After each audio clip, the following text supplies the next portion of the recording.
Hey guys, welcome back to another episode of Hell for Dummies, the series where we take level 1 characters down into hell and then I show you the strats that I have found to most consistently clear those rooms. A couple of things right at the beginning I just want to say. We're always talking about how to get to the chests. We're not talking about how to just escape from the room, because we're after the golden chests and the lion's head chests. That's what we care about, is treasure. We want to get those gold items and we want to be able to escape afterward. Another disclaimer, well, not really disclaimer, just a note. If you're like advanced and you just want to see the strats, go ahead and skip to around, now it's the 20-minute mark, because you have to go all the way through the ruins and then through the crypts just to get to the inferno. And sadly, this has put quite the hindrance on the series, because I first have to go through the rogue-ridden ruins and then fight through the crypts layer, which I enjoy a little bit more, but then I can finally get down to the inferno and practice these strats. Now, just another note to you, I spend a long time developing these strats, and I don't make these videos until I know for a fact that the strat works, and the strat that I'm giving you is solid. It's like foolproof. It's something that you can just kind of do every single time and it's going to work for you. Now, there's a lot of videos out there called like the only guide you'll ever need this, or like the best way to do this or that. I am not claiming that these are the best ways. These are just the most foolproof way that I have found. I would go and watch as many videos as you possibly can, actually, about the Inferno. And I'm not trying to tell you to do it only the one way or only another way. In fact, what I'm trying to do is empower you with as many strategies as possible. And you can take my strategies, you can tweak them, and you can have fun and, come up with your own strategies. If you find a strategy that is better than the strategy that I have set forth here, or the strategies that I talk about in this video, please share it in the comments below, because the more that we share as a community, the better we can all get at the game together. So that's it for the disclaimers. I'm probably going to let a lot of this run kind of roll. If you want to hear some advanced or some beginner tactics and just kind of like tips for beginners or intermediate players, go ahead and check out the earlier videos in my series. In this video, I'm doing a challenge run called a monk run, where I delete all of my starting gear, including like my light source and all of my clothes and everything. I'm playing as the bard, and it's called a monk run. I think it's really fun, and it's what I've been committing to lately. You just go in completely butt-ass naked and you punch the first couple of enemies to death. You try to find a weapon, and the rule is that I only get one perk as well too, which mirrors a level 1 character. So my character is actually less powerful than a level 1 character, which only goes to show that as long as you're kind of looting properly and going through and looking for gear and upgrading as you go through the dungeon, you don't even really have to be prepared for hell. Every single video in the series so far has shown cheese strats that you could probably just use, like, I would be bold enough to say, like, your fists to do. However, some of the strats, like the climb up blood platforms, requires a bit of range, for obvious reasons.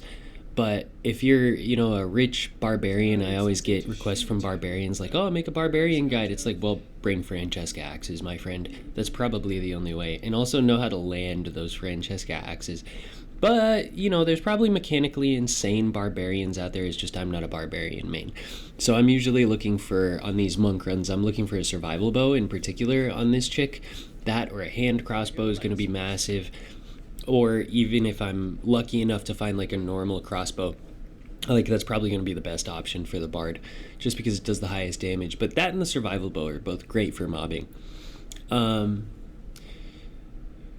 So yeah, I'm just going to kind of let it roll. It's kind of a fun little challenge run that I was doing. You can check out my live stream over on my Twitch, which I must note, since I'm kind of committed to these monk runs and stuff, I actually don't keep any of the gear that I get. Like, I'll save some purple and blue items just to like put on my character, but all the gold items I find in hell, I give away to my viewers on my Twitch channel. So check me out on Twitch. The link is in the description below. And drop in and say hi, even if you're not just there for the free gear. I'd love to see you. I'd love to hear what strats you have or whatever. Show up and say what up. The community that we're building is rather supportive, and it's all kind of cool people, and we'd love to have you be a part of it.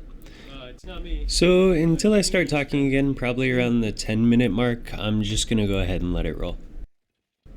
Noting, of course, that this is a monk run. I don't have any of the instruments that I like kind of normally need as a bard if I'm just gonna do a normal run. But what is kind of cool is this entire lobby is chill peeps. Like, I don't even see anybody not chill. The entire lobby is cool people. So yeah, I'll just go ahead and let it roll. Enjoy. Are there any instruments afoot? I haven't seen it. I have not seen any, no. And actually, too, I think I'm going to speed this up because it takes me a whole 25 minutes to get down into hell. So just for posterity, I'm going to show my approach. You saw that I started off with nothing and was punching stuff with my fists. Every time I open my inventory, you can see that I only have one perk. So I'm basically a level 1 character. I'm going to just speed it up from here on out and play some music that's kind of nice. Yeah.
Okay, I made it into hell, and that's always a breath of fresh air.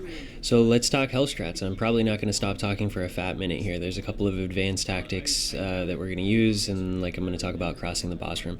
Okay, so I'm going to put the image of the room up on the screen probably right now when I start talking about it. Main couple of key points that we're going to keep in mind are, as I do this strat, the intent is to aggro every single enemy in the room. And that's like usually not the strat, but when we're doing this specific room, we're going to want to aggro every single enemy in the room.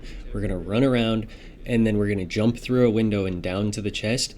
Everything's AI is going to break, and nothing is going to follow us down there. Okay, so that's the key point.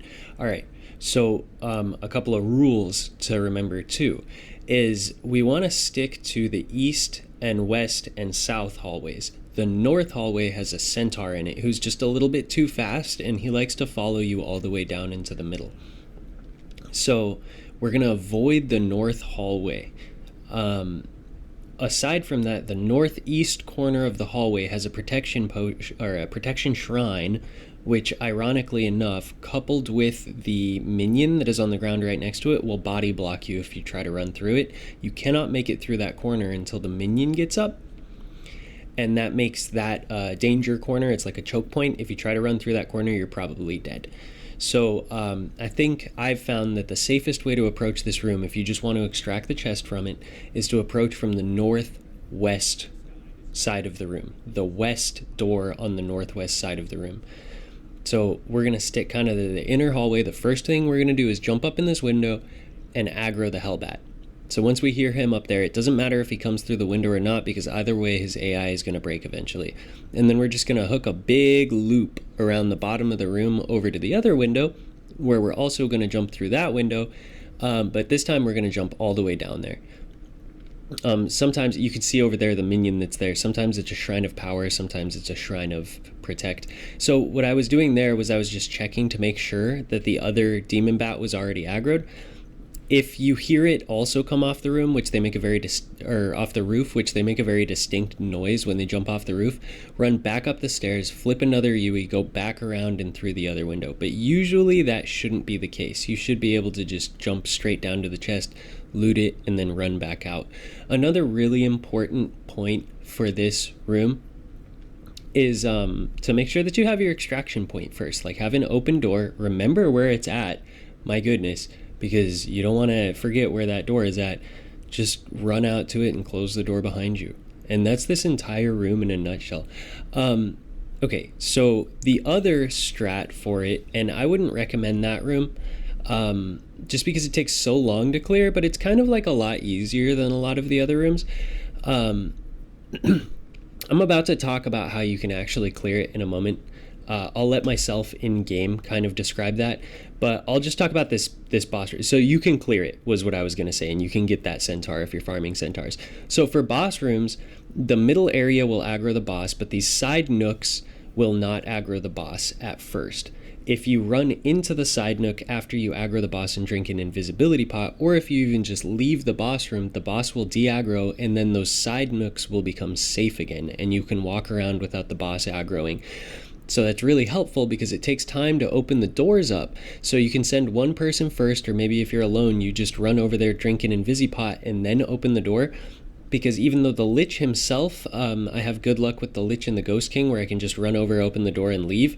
The Warlord, in particular, sometimes has an attack pattern where he'll have all of his minions throw a knife at you at once, and it's basically it's basically a Hadoken. Like, you're dead if you get hit by that. So on my way in, I always grab any invisipots that I see so that I can safely cross the boss room. All right, I'm going to let myself in-game talk about basically the rest of the strats. Enjoy.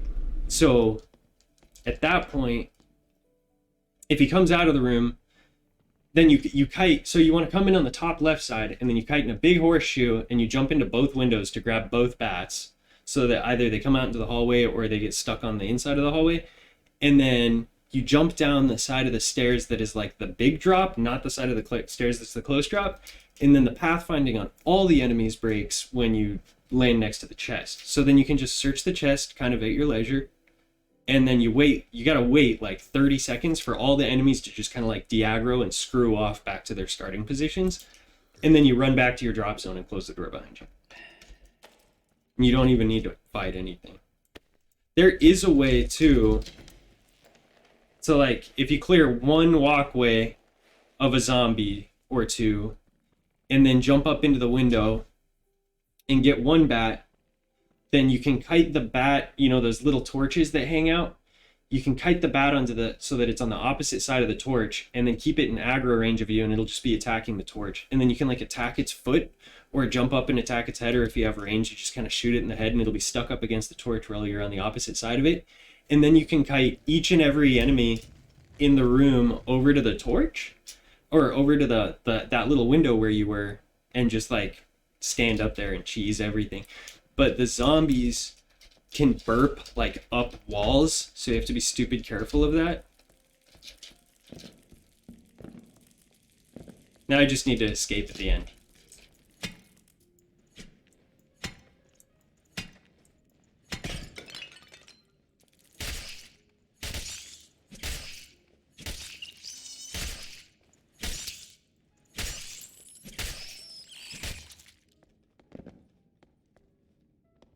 Check out this cheese spot. I love this cheese spot. If you ever spawn, because you can spawn, I think right there. Is it right there or right here? It's right here. You can spawn right here. You spawn right here, you just hang a right, run into that room, do what I just did, and then you can take every single enemy, no matter what it is, over here. You do a jump, jump.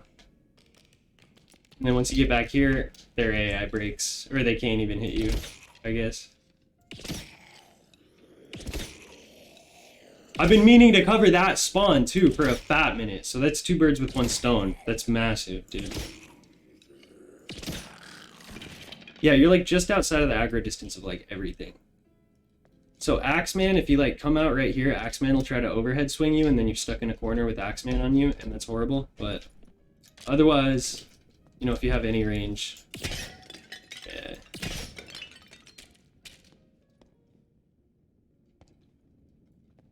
I'm happy. I'm happy right now.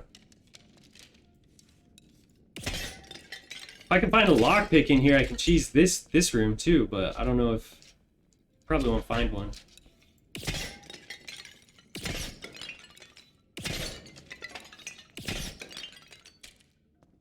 Oh no, I'm salvaging my arrows anymore.